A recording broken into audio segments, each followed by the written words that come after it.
বাংলাদেশে কি এবার শেখ হাসিনা যুগের অবসান? রাজনীতি থেকে অবসর নিচ্ছেন বাংলাদেশের প্রাক্তন প্রধানমন্ত্রী। হাসিনা পুত্র সজীব ওয়াজেদ জয় তেমনটাই ইঙ্গিত দিলেন।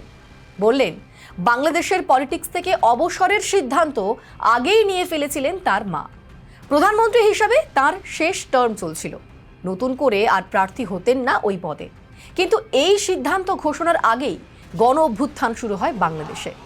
সরকার বিরোধী আন্দোলনের চাপে পদত্যাগ করে দেশ ছাড়তে বাধ্য হন শেখ হাসিনা। বর্তমানে ওয়াশিংটনে থাকেন হাসিনা পুত্র সজীব, আর সেখানে একটি সংবাদ মাধ্যমে সাক্ষাৎকার দেন তিনি। সেই ইন্টারভিউতে তার মায়ের রাজনৈতিক পরিকল্পনা ফাঁস করেছেন জয়। জানান, বয়স ভারের জন্য আগেই তিনি সিদ্ধান্ত নিয়ে ফেলেছিলেন যে আর প্রধানমন্ত্রী পদে তিনি লড়াই করবেন না। 2024 সালের 5ই অগস্ট বাংলাদেশের প্রধানমন্ত্রীর পদ থেকে হাসিনার ইস্তফাকেই বাংলাদেশে হাসিনা যুগের অবসান বলেই ব্যাখ্যা করেছেন জয়। কিন্তু হাসিনা অবসর নিলে তার দল আওয়ামী লীগের কি হবে? কে হাল ধরবেন আওয়ামী লীগের? হাসিনার পদত্যাগে কি অপ্রাসঙ্গিক হয়ে যাবে আওয়ামী লীগ? এই প্রশ্নের উত্তরে হাসিনা পুত্র বলেন যে শেখ হাসিনার অবসরে আওয়ামী লীগের নেতৃত্বে কোনো প্রভাব পড়বে না। বলেন, এটা বাংলাদেশের সবথেকে পুরনো রাজনৈতিক দল, 70 বছর হয়ে গিয়েছে। মাকে নিয়ে হোক বা মাকে ছাড়া দল চলবেই, কেউ তো চিরকাল থাকে না, এমনটাই মন্তব্য করেছেন তিনি। আমরা জানি যে আগামী মাসেই বাংলাদেশের জাতীয় নির্বাচন, 12ই ফেব্রুয়ারি ভোট গ্রহণ হবে, আর সেদিনই হবে গণনা। অথচ এই নির্বাচনে অংশ নিতে পারবে না শেখ হাসিনার আওয়ামী লীগ। দলের উপরে নিষেধাজ্ঞা চাপিয়েছে কমিশন। বাংলাদেশের এই পরিস্থিতিতে স্বাভাবিকভাবেই আওয়ামী লীগের অস্তিত্ব নিয়ে প্রশ্ন তো উঠছেই। 2024 সালের 5ই অগস্ট গণ অভ্যুত্থানের মুখে পড়ে দেশ ছাড়তে বাধ্য হন আওয়ামী লীগের নেত্রী শেখ হাসিনা। ওই আন্দোলনে 1400-রও বেশি বিক্ষোভকারীর মৃত্যু হয়েছিল বলে দাবি করা হয়। আর শেখ হাসিনার বিরুদ্ধে অভিযোগ, তিনি বিক্ষোভকারীদের উপরে অস্ত্র প্রয়োগের নির্দেশ দিয়েছিলেন। আদালতে সেই অডিও পেশ করা হয়েছে। বাংলাদেশের আন্তর্জাতিক অপরাধ ট্রাইব্যুনাল শেখ হাসিনাকে 4টি মামলায় যাবজ্জীবন এবং ফাঁসির সাজা দিয়েছে। সত্যি কি আন্দোলনকারীদের উপরে গুলি চালাতে বলেছিলেন তৎকালীন প্রধানমন্ত্রী?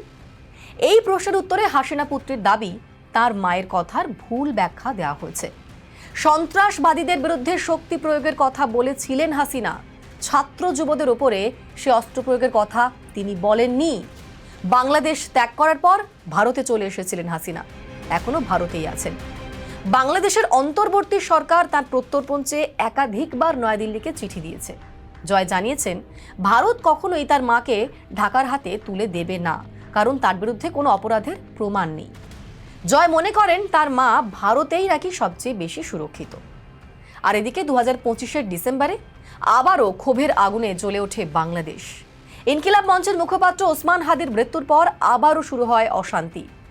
হাদি মৃত্যুতেও আওয়ামী লীগের দিকেই অভিযোগের আঙুল উঠেছে, কিন্তু সেই অভিযোগ খারিজ করে দেন জয়। বলেন, ওই দলের এই ধরনের হামলা চালানোর ক্ষমতা এখন নেই।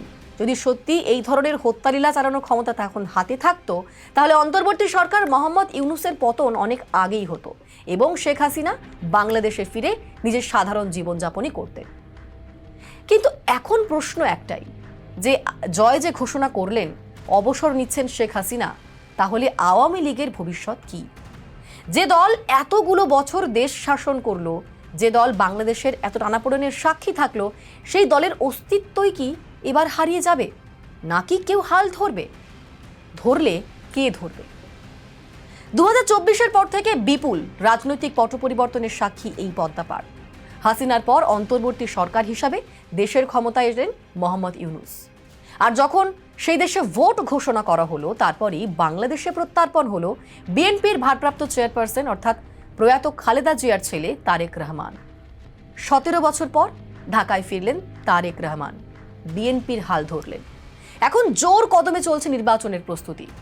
আর বাংলাদেশের হাওয়া বলছে যে এবারের নির্বাচনে হয়তো বিএনপি আবারও আসতে পারেন সরকার হিসাবে। তারেক রহমান যেভাবে হাল ধরলেন, সেভাবেই শেখ হাসিনার পুত্র সজীব জয় কি দেশে ফিরে হাল ধরবেন আওয়ামী লীগের? এর আগে আমরা দেখেছি, মুজিব রহমানকে হত্যার পর আওয়ামী লীগকে চালনা করেছিলেন শেখ হাসিনা। তিনি সমস্ত দায়িত্ব সামলেছেন, হাল ধরেছেন, এতগুলো বছর শাসন করেছেন। এবার যদি তিনি অবসর নেন, তাহলে তার পরবর্তী প্রজন্ম হিসেবে কি সত্যিই দেশে ফিরবেন জয়? এখন তো সে দেশে উত্তপ্ত পরিস্থিতি, অশান্তির আগুনে জ্বলছে বাংলাদেশ। কিন্তু এই পরিস্থিতি শান্ত হলে আবার কি পট পরিবর্তন হবে সে দেশে? দেশে ফিরে আওয়ামী লীগের রাশ ধরবেন হাসিনা পুত্র? এখন সেই প্রশ্নটাই উঠছে, যদিও তার উত্তর দেবে সময়।